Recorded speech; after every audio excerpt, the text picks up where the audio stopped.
Shalom, everybody. Hello, hello. Welcome, everybody, to Reading with Shilo, baby. And Shilo, what's up?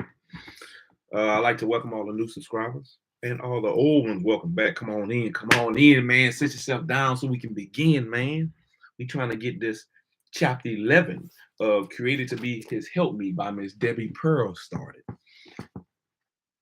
You know, a lot of stuff to think about, man. A lot of stuff to think about. Chapter 11 is called, let me get to it, The Nature of Man and Woman. The nature of man and woman. How many of y'all know what y'all nature is? You know, so, man, this is the last chapter. And then, it's not the last chapter of the book, but this is the last chapter. Then I'll be double streaming back to Facebook. Come here, son. Come here. Daddy. You forgot to say our prayers? Yes, sir. You forgot Daddy say our prayers. Okay. So that's what I'm going to do. You go get in the bed. Let me get this started right quick, and then I'll come say your prayers with you, all right? All right. I'll be in there in just a second. So that's not a bad thing. I'm glad my son reminded me of that. So give me just a second, right quick. Give me a second. Y'all come on in, sit down and get ready. Get your popcorn, get your drinks, you know, all that stuff. I'm gonna go say the prayers. I'm gonna go say prayers with my sons right quick before they go to bed. And then I'm gonna come back and jump right into it. So once I get back, be ready to dive into chapter 11, The Nature of Man and Woman by Miss Debi Pearl, and Created to Be His Helpmeet. Get your stuff together and get ready. Get your notes. Get ready to take notes because you're gonna need them. Here I come.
Ooh. All right. My bad. Let's get ready to get into it. Let's dive in, and see what she wrote. We about to dive in. If you think it's a joke, we about to dive in to chapter 11. Created to Be His Helpmeet by Miss Debi Pearl. Chapter 11. The Nature of Man and Woman. Man was created to subdue. Woman was created to assist. God made them that way. God created man with a nature that is aggressive, and then commanded him to exercise dominion over the earth. Genesis chapter 1, verse 28. He created the male sex with an extra dose of testosterone, which provokes him to want to work hard, conquer everything in his path, and subdue all things. This is why the male sex is at the forefront of military conquest, exploration, architecture, science, inventions, etc. No woman would ever go out and tame a wild horse and make a rope out of its mane and tail, and then go out and find a bear and lasso it just to prove that she could, laughing the whole time. If women were the inventors, they would make minivans. Men make four-wheel drive vehicles and then modify them so they will stand higher and drive faster. They will even put a winch on the front so they can traverse places meant only for alligators or mountain goats. Men fly to the moon, climb treacherous mountains, fight wild animals, challenge each other at any sport, and laugh with loud, hilarious delight the whole time. They like to play or watch games where they knock each other down just to prove who is the strongest and the toughest. Everything they do must end with a testosterone driven climax, and they think we ladies are hard to understand. A woman can do about anything a man can do, but it is always the men who invent it, and they eventually invite the ladies along just to make it more interesting. Testosterone again. A few ladies will always step out and play a men's game, trying to prove a gender point. The men don't need a point to prove, they just need to vent. Men are different, we must face it. Thankfully, men and women were not created alike. Men were created with traits that I do not want as part of me. But when I married, it was, of course, to one of those strange male creatures with those traits. When we ladies discover traits in a man like sensitivity, spirituality, and understanding, we are thrilled because they contrast so starkly with the many coarser and visible traits that so strongly drive his nature. After all, having a nature to subdue all things, he likes best a woman who will give him a token struggle and then surrender to his wit, charm, and strength. He must thoroughly conquer. It is a battle I always enjoy losing. I like to be conquered and consumed by my man. That is my created nature. The woman was deceived. When Adam was created and placed in the garden, Lucifer, the fallen cherub, was jealous of Adam's position as master of the renewed planet. Lucifer, having become the devil, had previously made himself the enemy of God and his program. He did not want God to be successful at replenishing the earth. From the very beginning, it was in the devil's dark heart to lure Adam into disobeying his creator. Satan would make Adam into the same rebel that he himself had been for such a long time. Yeah, I don't know if I agree with that part. Or the little part that I just read. I don't know if I agree with that part.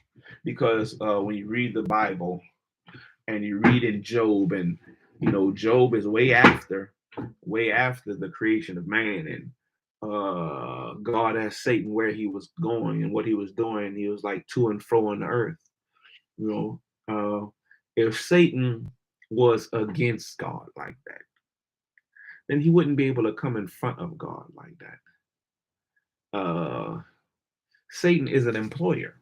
He is employee, my bad, an employee of heaven, with the Most High God being the CEO. And Satan has a job to do, and that's to fuck with you and me and all of us. The same way he did with Job, the same way he did with Adam, the same way he did with Eve to get to Adam, you know, the same way he did in Job's sense, trying to get Job's wife to get Job to curse God. This is the same way. It's the same thing. He's just doing his job.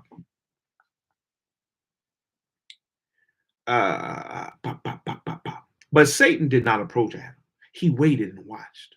When God finished with Adam, he gave him the job of naming all the animals. He commanded the first man not to eat of the tree of knowledge of good and evil. And he told him to subdue the earth and have dominion over the animal kingdom. His principal job was to dress and keep the garden in Genesis chapter 2, verse 15. So, even before Eve was created, Adam was a full-grown man, firmly rooted in his relationship with God and fully engaged in his life's work. Adam was alone as he attended to his vocation and obeyed the command of his creator.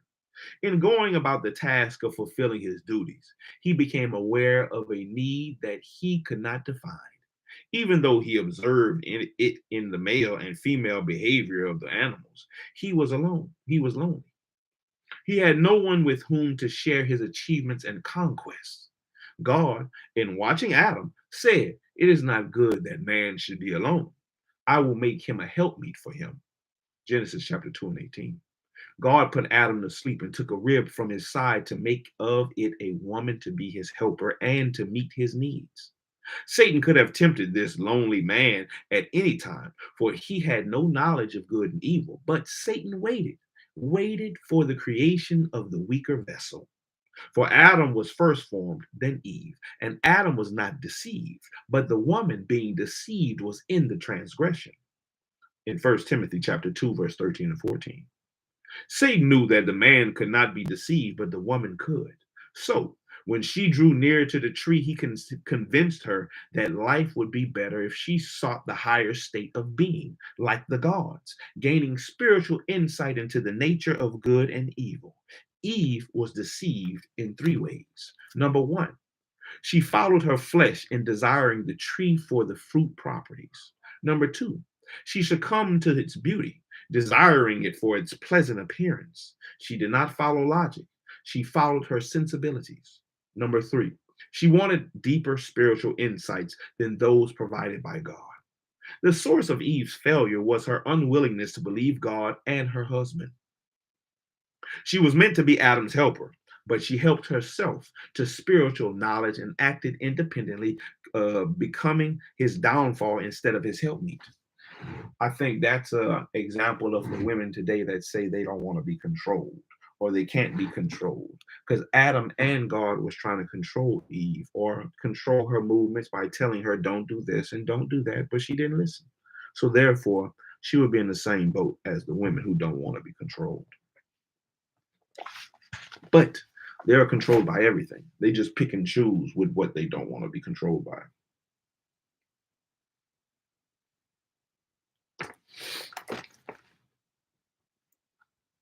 Why did Satan avoid Adam and approach Eve with this offer of greater spirituality?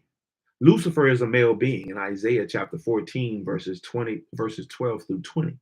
He understands the natural resistance of the male. He knows males say no just to prove they are in command. But Lucifer could see that this soft, sweet female was vulnerable. God had made her by nature to be responsive, and she was trusting and naive. Being willing to rationalize, she could be deceived, having the best of intentions. In my mind, I picture the man being created heavily armored, heavily armored. His armor is helpful both spiritually and physically. God loaded him down with resistances, giving him a nature that is doubting, skeptical, forceful, and pushy.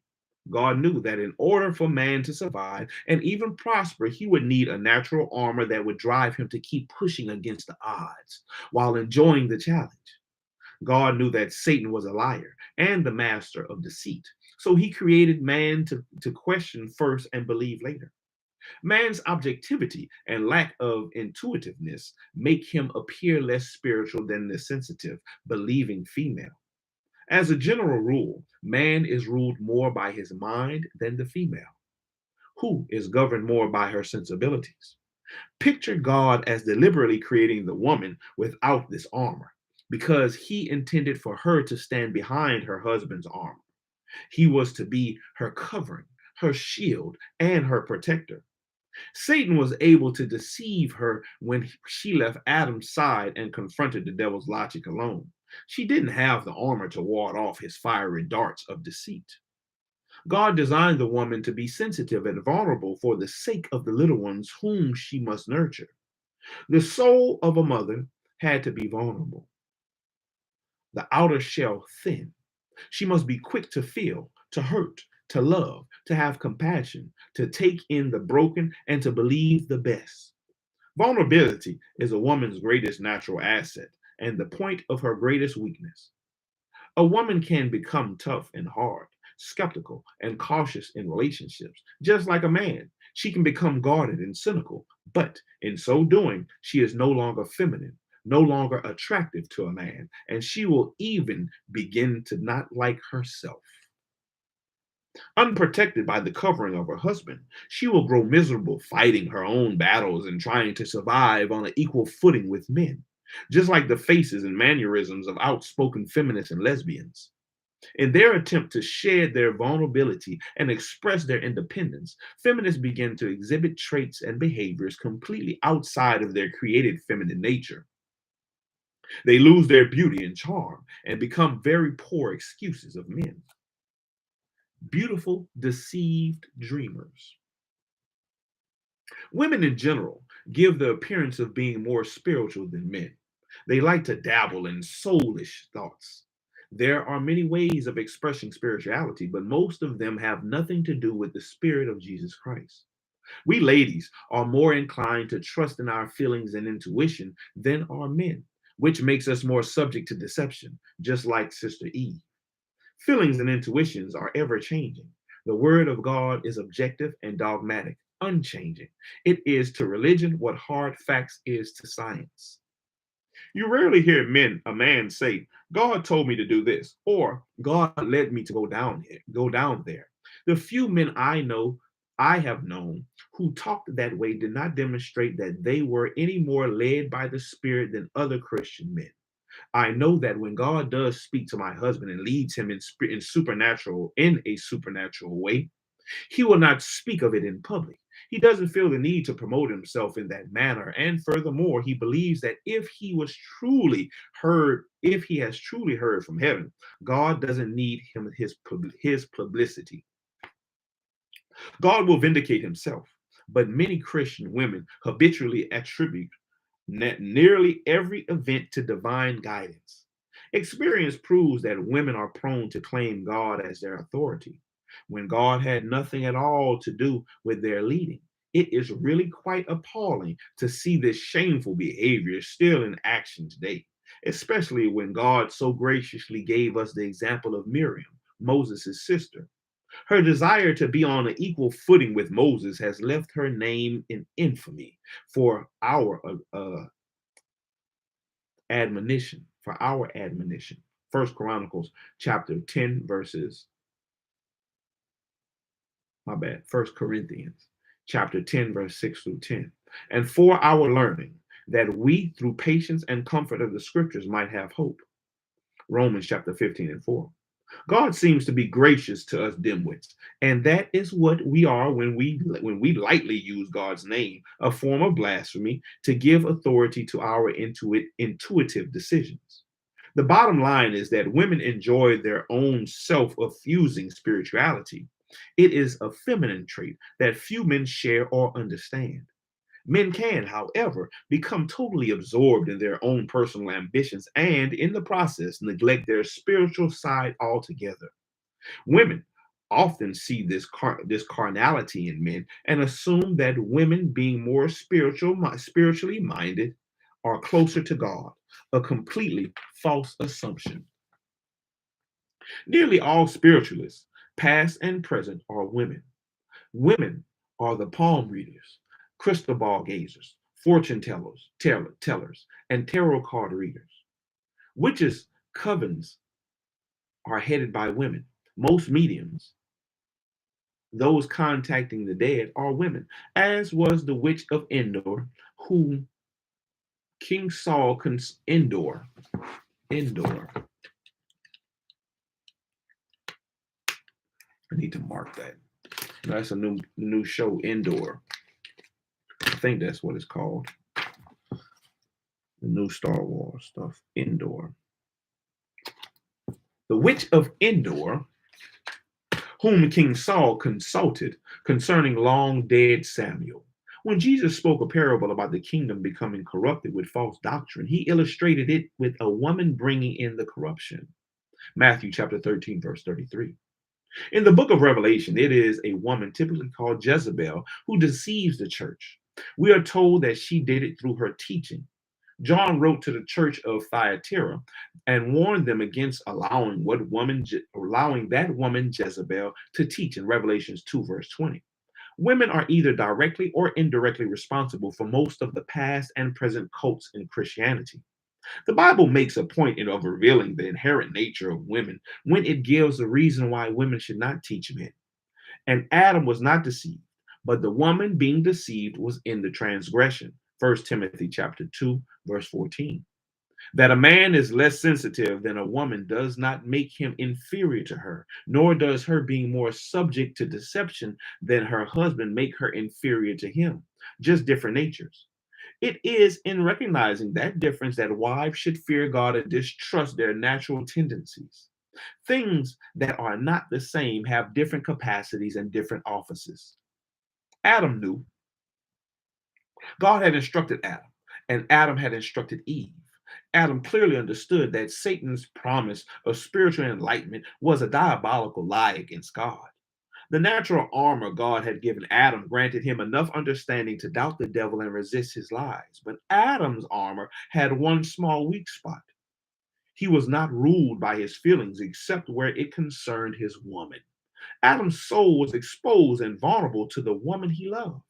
He wanted her happy, even if it meant disobeying God or going against his natural understanding of truth. He was willing to set aside reason for his woman, Eve for his woman, excuse me. Eve's influence over Adam changed the course of history.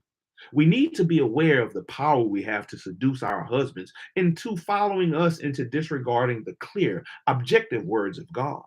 Adam, the first man, Samson, the strongest man, Solomon, the wisest man, and even David, the man listed as being after God's own heart, were all brought down by the women they loved.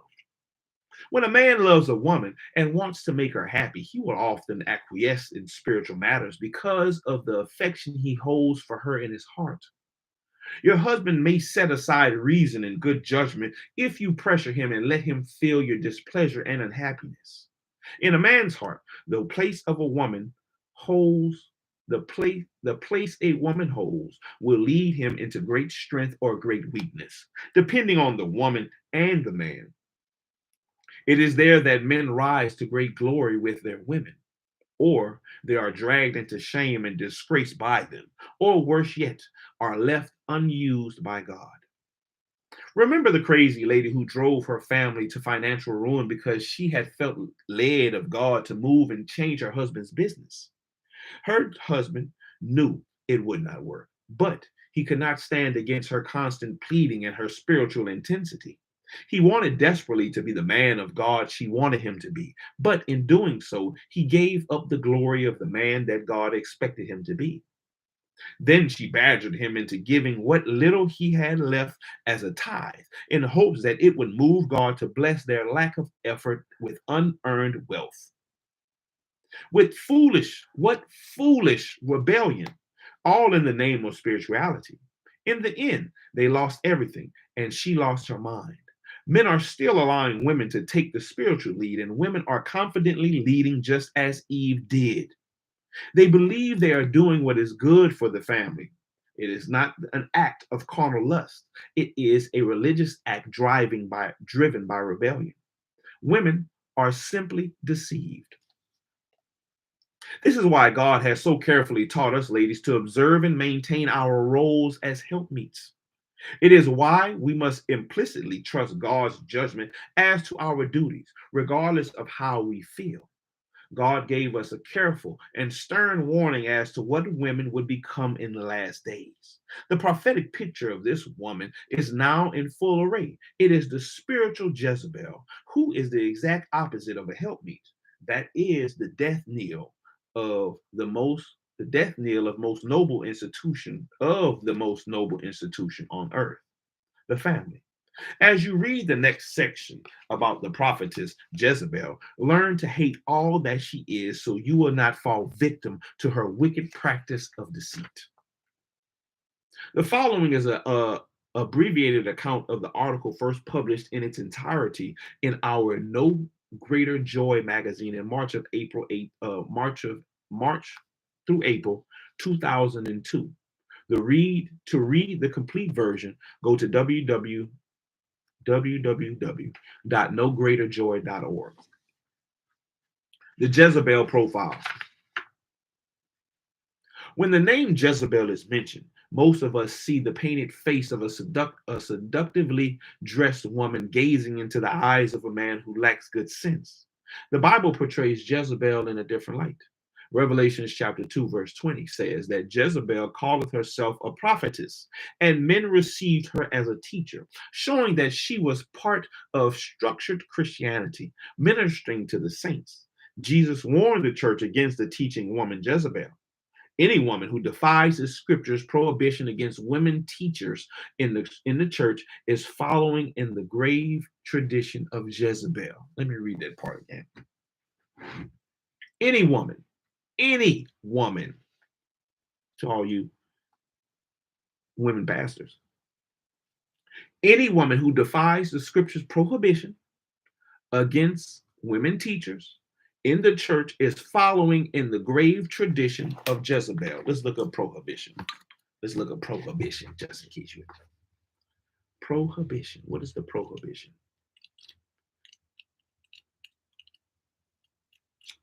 P-R-O, prohibition. Probation.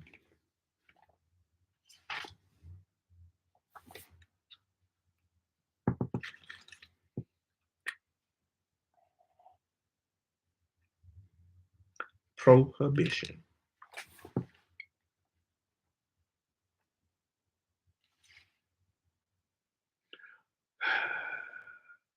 Prohibit.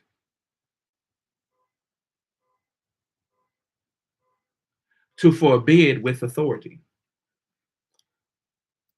Prohibit. Prohibition. A prohibiting by authority. A prohibiting by authority. A forbiddance by authority. Any woman who defies the scriptures,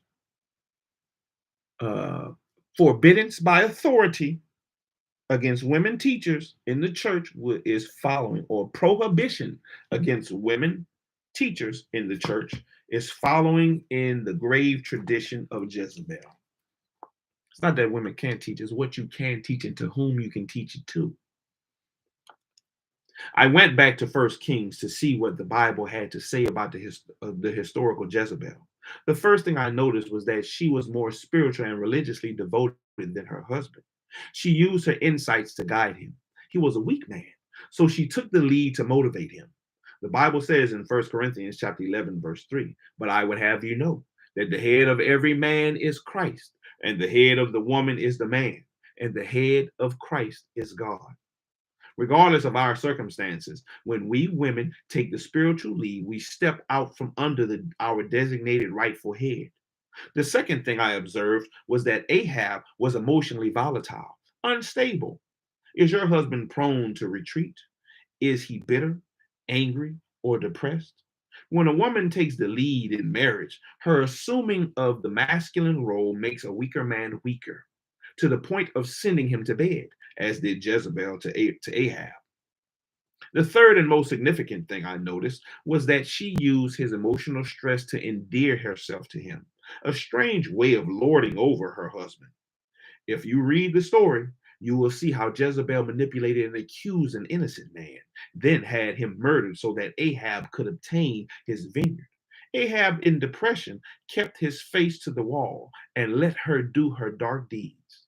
Today, if a woman is willing to play her husband's role in directing the family, her husband will lose his natural drive to bear responsibility. He will turn his face to the wall. The fourth thing that jumped out at me was how Ahab was easily manipulated by his wife to suit her purposes. She stirred his passive spirit, provoking him to react in anger. Jezebel used him to set up images and to kill God's true prophets. Often a man becomes involved in the local church, not because God has called him, but because he is trying to please his wife by at least looking spiritual. When a husband steps into a spiritual role at his wife's beckoning or emotional pressure, he is susceptible to her guidance in that role.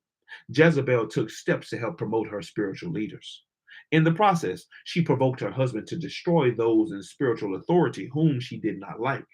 Have you influenced your husband to think evil of those in authority because you did not like something about them? Jezebel knew that she was not the rightful head, so she invoked her husband's name to give her word authority. Have you ever said, "Oh, my husband will not let me do that," when you knew he wouldn't care? It is a way to maintain control and to stop those who will question you. When a woman steps outside her divinely ordained nature and assumes the dominant role, she will soon become emotionally and physically exhausted and dangerous. Ruth. In contrast, God reveals the ideal woman in positive stories about women who honored him. The story of Ruth is about a young girl who had tragedy, extreme poverty, and hard menial work. Yet she maintained a thankful and submissive attitude. Read the book of Ruth and see a beautiful example of bold femininity that caused Boaz to love and admire her. That made me think about, like, on some of these dating sites when I be reading their stuff, they be hollering about, where's my Boaz? But most of the women ain't showing none of the stuff Ruth showed to get Boaz, or for Boaz to even notice her or look her way, to say that this woman is a good example, of this woman I would like to make my wife because of A, B, C, and D. Look at all the stuff she's done. Note her willingness to work and her willing to obedience to the scriptural teaching of her aged mother-in-law Naomi. And lastly, she was wonderfully blessing God. She see the wonderful blessing God showered on her in placing her into the lineage of his only begotten son. Esther. Esther is the story of a Jewish girl. She wasn't Jewish, she was Israelite. Of an Israelite girl who lost her family and was taken by force to become the wife of an older, divorced heathen man.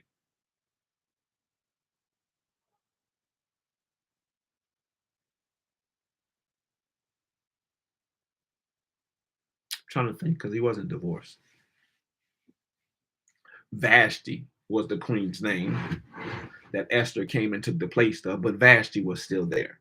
Vashti was still there. She just wasn't in the capacity of the queen. That's why he held like a beauty pageant. He held a beauty pageant for the next queen to be picked, which happened to be Esther, out of the many women who came.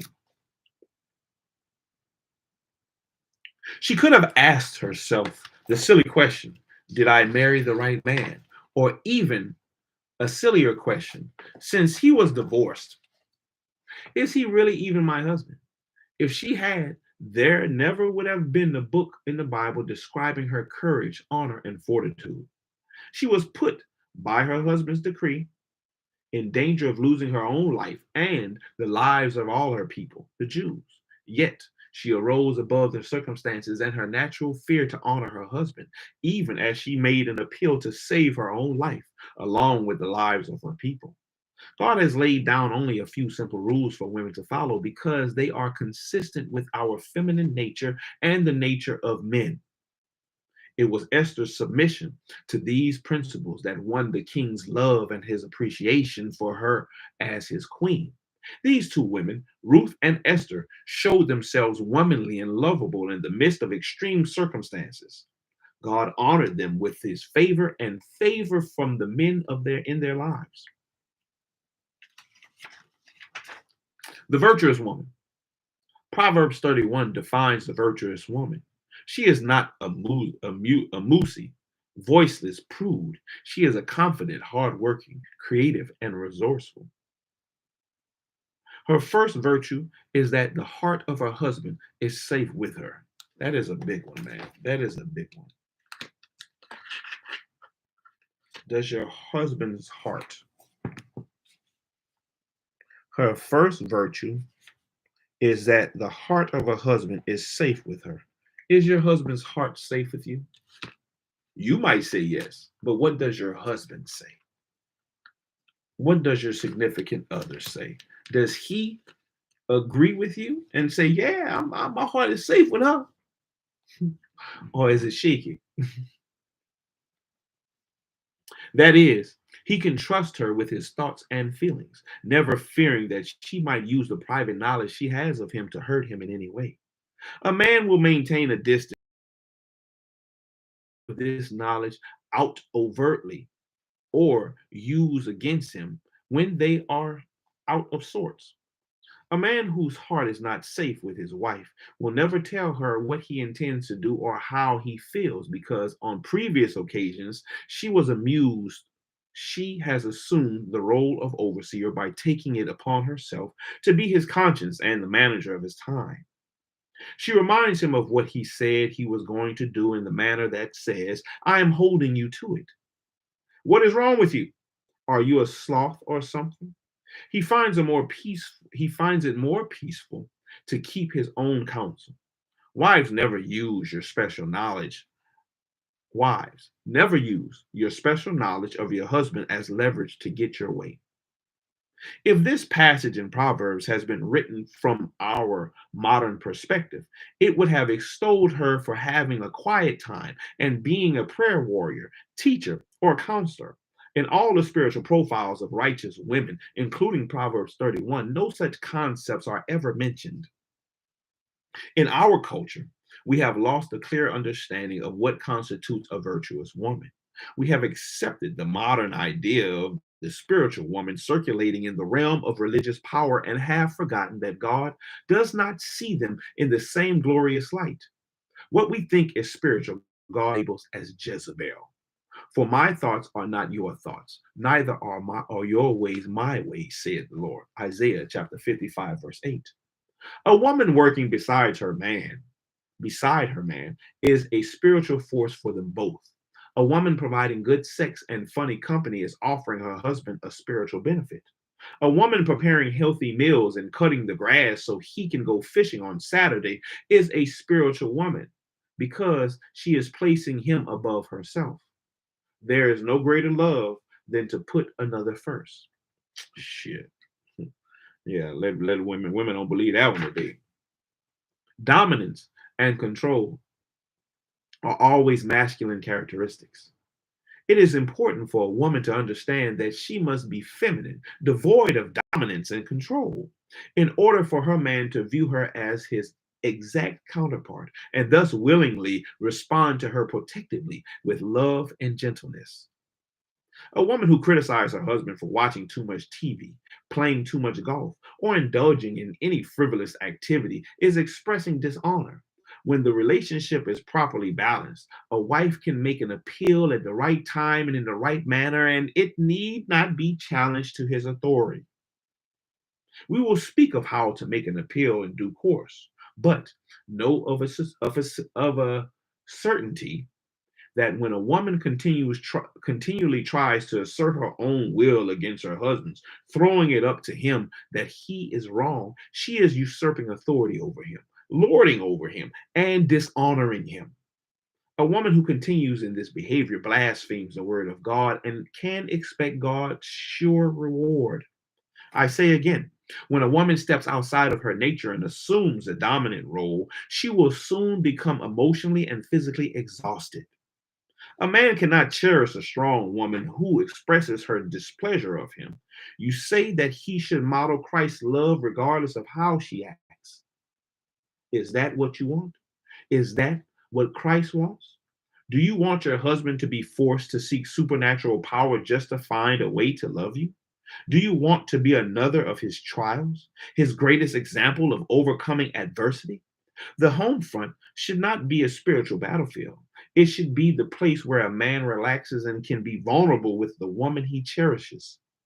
Men will always want to reclaim those times when love was fun and free with no demands, like the times when she would smile at him when with that sweet, girlish, I think you're a wonderful expression. So she was so feminine then, so much the woman. He wanted to hold her just because she was a bundle of delightful joy. He would do anything for her. Time to consider. God placed man in the position of head of the family, not because he was wiser and more capable, but because it is part of God's eternal design. When people think of your family, do they see your husband as the principal player, or do they think of you as the main character? Would they refer to your family as Kathy's family or as John's family? Have you usurped the position of headship? The very first command God ever gave to the woman was, "Thy desire shall be to thy husband, and he shall rule over thee." Genesis chapter 3, verse 16. Is your desire toward your husband? Do you live to please him? I'm going to say no for a lot of women. Or do you expect him to live up to your convictions and whims? And I'm going to say yes to a lot of women. Do you spend your days in angry frustration over his unwillingness to change to your specifications? If so, you have become a Jezebel. Biblical profile contrast. Jezebel profile: number 1, a prophetess. Number 2, a teacher. Number 3, one who pities. Number 4, religious. Number 5, a controller. Virtuous woman profile: number 1, helpmeet. Number 2, silent. Number 3, encourager. Number 4, prudent worker. And number 5, submissive. So which one are you? Which wife? Which woman? Which profile do you fit? The Jezebel or the virtuous? I believe that many women today are the Jezebels, but claiming to be virtuous. But they are the Jezebels. The actions show the Jezebelism, the Jezebelism they have agreed to, or they have taken lessons from. You know, the scripture says that the older women need to teach the younger women to love their husbands. So, in the same token as that scripture, the older Jezebels are teaching the younger Jezebels not to love their husbands, not to love their families, you know. But that was chapter 11. The nature of man and woman. The nature of man and woman. Chapter 11, and created to be his helpmeet by Miss Debi Pearl. And we have reached chapter 12. We have caught back up with Facebook. And chapter 12 is servitude or service. Servitude or service. Let me see how long 12 is.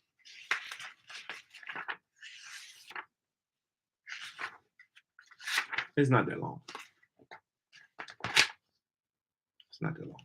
But we'll come back next time, man. We'll come back next time at the next session of Reading with Shilo, man. We'll come back next time and read about servitude or service. Servitude or service. Which one do you think it is? And would you have a problem with either of them? These are the questions. Would you have a problem with either of them? How do you see your marriage? Are you in service or servitude to your husband? Which one?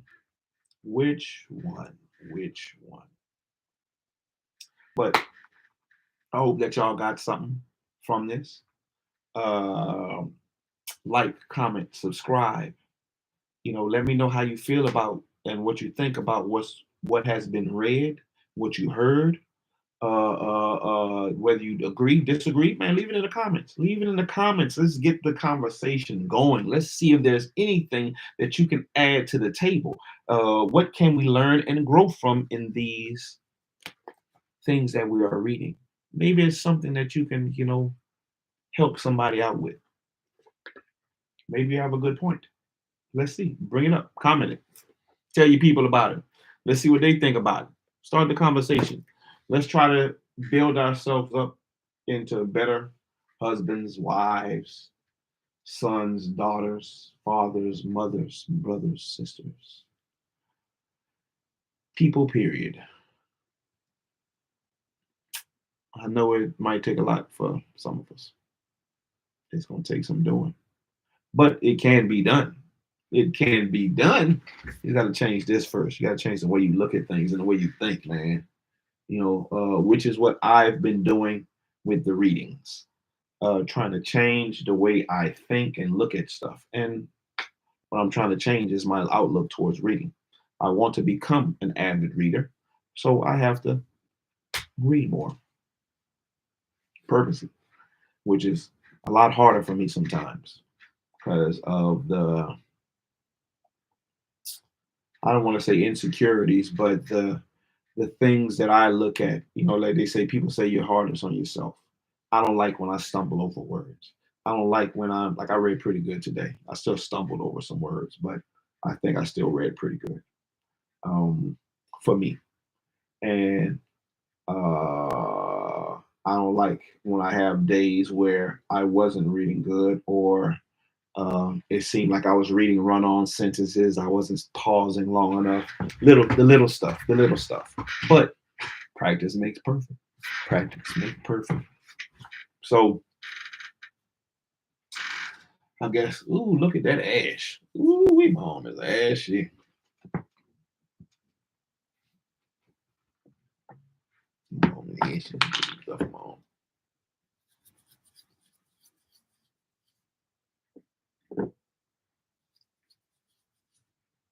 Ooh, that one bad too. Ashy elbows, man. Ooh.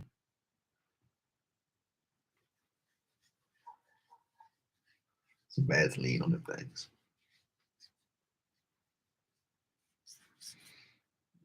That's a lot better. Like I've been hitting, which I have been hitting Mr. Whites with the bows. Trying to work it out. But yeah, I'll definitely come back next time, man. Hey, shalom to whoever you are. You one person that's up there. I see you. I don't know who you are, but I see you up there. Thanks for chiming in. But we about to go. And we'll be back next time. We will be back next time once again to finish our or to get into chapter 12, servitude or service. And we will see what we can learn and grow from Miss Debi Pearl and this book, and go on to the next. We're almost halfway done. That's all we got left. This slide. So we keep pushing. Let me know what you think. Shalom. Shallow out. Till next time. Hope y'all have a nice night or day whenever you watch this.